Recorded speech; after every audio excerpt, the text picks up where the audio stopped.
Welcome back to Hannity. So just in 1 week from today, 7 days, President-elect Trump will be sworn in to be the 45th president of the United States.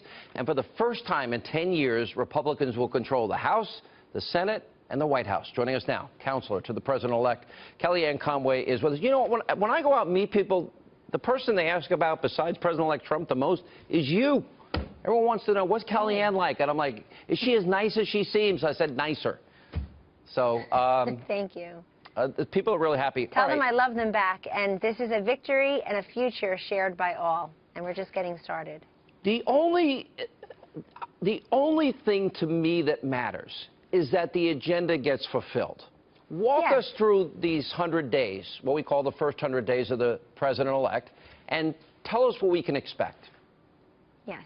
Sean, that is exactly why Donald Trump ran for president. I would submit to you it's why he won the presidency, because people know that he will make good on these promises, his plans. Because if he doesn't, it's just another typical politician promising to do things they don't intend. So he has these very specific plans on repealing and replacing Obamacare. A poll out just today shows that 65% of Americans want the ACA, Obamacare, repealed in part or in whole. It's a very high number. Folks feel really frustrated. We know their premiums are rising, their quality and choices are fewer, their access is less, and their frustrations are high. So making good on that repealing and replacing Obamacare is important. The president-elect and the vice president-elect had meetings on that this week. The legislative team had meetings on that this very week. This week, the Senate already took action toward repealing Obamacare.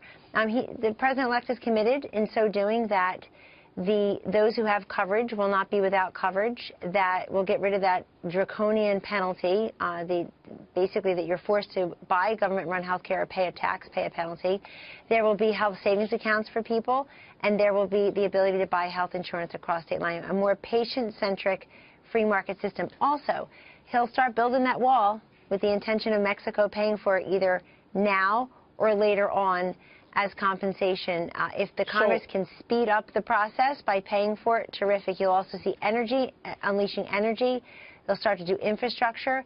And he, of course, will get more serious about defeating radical Islamic terrorism and get very serious about rebuilding our military. So vetting refugees, originalist justices, 7 brackets to 3, 15% corporate tax, repatriating multinational corporations, Obamacare gone, replaced with what you said, energy independence, that's going to be done. Energy independence, which is also part of his. Oh, yes. Education's huge. He's got Betsy DeVos as his education secretary nominee. Sean, she looks at alternatives to conventional schooling systems, where charters and school choice, and certainly respecting homeschoolers, at the same time respecting our back-to-basics curriculum and letting parents and local governments have more of a say of where children go to school and what is taught there. You mentioned something very important. You talked about the extreme vetting, and you talked about energy investment. These are also very specific solution-centric plans that President-elect Trump ran on. I think that the fact that he got specific was very important to voters, because that's what businessmen do. They're accountable for results and deliverables. They can't fudge the numbers. They can't just have a commission and kick the can down the road. They actually have to produce in a quarterly, monthly, weekly way.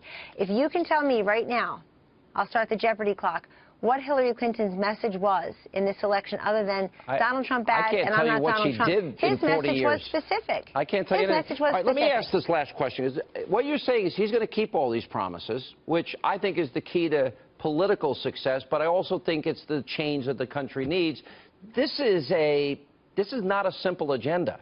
I do believe there'll be resistance along the way, especially with the Supreme Court and building the wall and vetting refugees and some of these other issues. What will he be able to do in the first hours as president to undo a lot of the damage Obama's done with executive orders? So on Monday, January 3rd, President Donald J. Trump can sit down and basically rescind these executive orders, those that Obama put in very late in the game with respect to the environment, mining. There are other regulations that we hear from business owners and employers constantly, Sean, that it's really the regulatory system that has a chokehold on them, that they can't retain talent and they can't hire American workers, they can't keep their factories here, they can't expand here. And you see the Trump effect already now during the transition. And the Trump effect happened again today here in Trump Tower, where the CEO of Lockheed Martin came, and then she went and announced that they will, in fact, reduce the price of the F-35. The Trump effect has been to keep jobs here, factories staying here, and that when he sits down, he can actually rescind a number of these executive orders that have really hurt people. Remember, Barack Obama as president has been very fond of the executive order, and it's just the stroke of a pen, really, that allows President Trump to go more in line with what Americans expect. Energy is a key one. We hear from people, we've heard from these candidates right, left, and center. I'm for all of the above energy. What the heck does that mean? Great soundbite. But people say all the time, nothing is made in America anymore. And I will tell you that we have energy beneath our feet and off our shores. And Americans want us to develop that to reduce our dependence on foreign oil and also to stimulate our local economies, create jobs here at home. He's for coal, clean coal. He's for shale.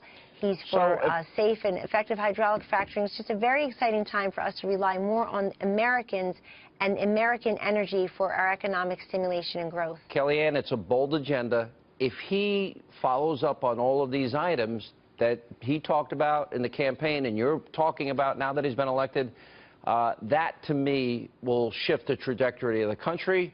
I'm going to love watching it. It'll be a fight. I'll be here fighting on TV and hopefully see you often, and I'll see you down in Washington next week. You will see me often. And, Sean, it really is up to the Republican Congress as well. That's true. They're there. There's no more excuse of divided government. Correct. And they can do this. You've got the Republican governors, state legislatures. This is really the time to harness that and by the way, we don't need their $10 trillion debt limit increase either. Thanks a lot. They can keep that. All right, Kellyanne, good to see you, and we'll see you at the inauguration 1 week from today.